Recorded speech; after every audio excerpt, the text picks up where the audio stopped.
Paul. Hi, Lynn. Thanks so much for all your hard work. I was wondering if you could give some advice to new investors such as myself. When building a portfolio for the first time, it seems hard to be as diversified as your portfolio right away. Should I pick the top few from each section and diversify each month as I add more funds to my portfolio?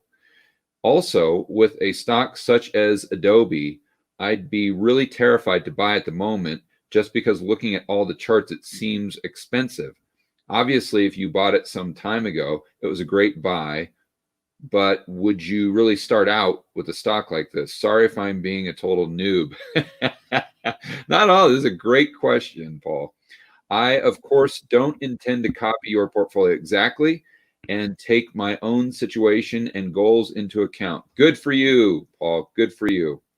I always tell people, don't sign up to Rebel Capitalist Pro just for hot stock picks. You can watch Kramer to do that. You Yeah. got to use Lynn and Chris as your own personal research assistant to come to your own conclusions and think for yourself. I, of course, don't intend to I already read this. He says he doesn't intend to copy your situation or goals account, but if you could give some advice on adaptations for beginners, that would be great. So a couple things. One is, so I have a couple different portfolios. I have the newsletter portfolio. I have the Fortress Income portfolio. I have my other holdings portfolio. And then I also have the top 12 stock list of stocks that, kind of are pretty high conviction stocks. And so, for example, Adobe's not on the top 12 stock list because it's not one of my high conviction stock ideas at the moment. Adobe was added to the newsletter portfolio when we had that big sell-off in Q4 of 2018. We Mhm. had a bunch of tech stocks in particular got really hit by that. So that's when they added stocks like Adobe and Google and some of these others. And so they've really kind of soared from there. So that was a good move at the time, but now I think they're more fully valued.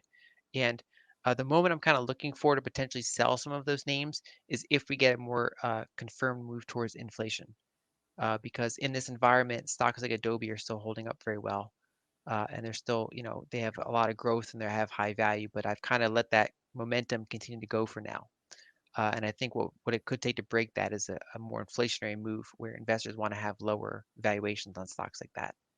But basically, uh, each person should do their own due diligence and find out kind of what kind of stocks work for them.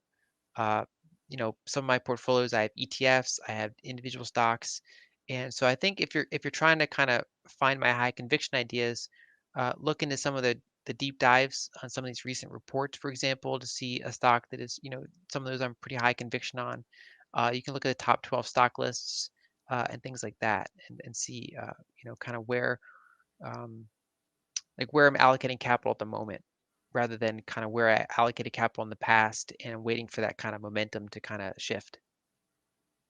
Right. And then for beginners, you would suggest maybe doing as much research as you have time to do, absorbing as much information, and then maybe going with your highest conviction first. And although it's not ideal from a standpoint of diversification, but you're not taking 100% of your portfolio and allocating it Yeah. to three stocks as you grow. You're just maybe starting by being 90% in cash and then 10% with your highest conviction as you have time to do more and more homework. Is that Yeah, kind of. So one thing is I often get people that email me and say, okay, I have 5,000 to invest. Like, what stock should I buy? And I'm like, okay, like maybe have some ETFs, for example, like because you can get diversification, with small amounts of money. okay? So um, for small accounts, I'd recommend kind of focusing on ETFs or other kind of more diversified vehicles at first, and or only venture into individual stocks with kind of play money, because you don't want to have, say, a $10,000 portfolio and put it into three stocks, and then that's your portfolio, right? You want to have some degree of diversification, unless you're super high conviction, your own research. You really want to do that, but it's not generally what I would do or recommend. So actually, one of the things I want to add to my research soon is a ETF only portfolio Hmm. that kind of is suitable for smaller investors or even large investors that just don't want individual stocks. That was actually I started that project at the beginning of the year, but then I put it on hold because of the whole COVID thing, and I had too much on my plate. So I do plan on adding an ETF only portfolio. Fantastic.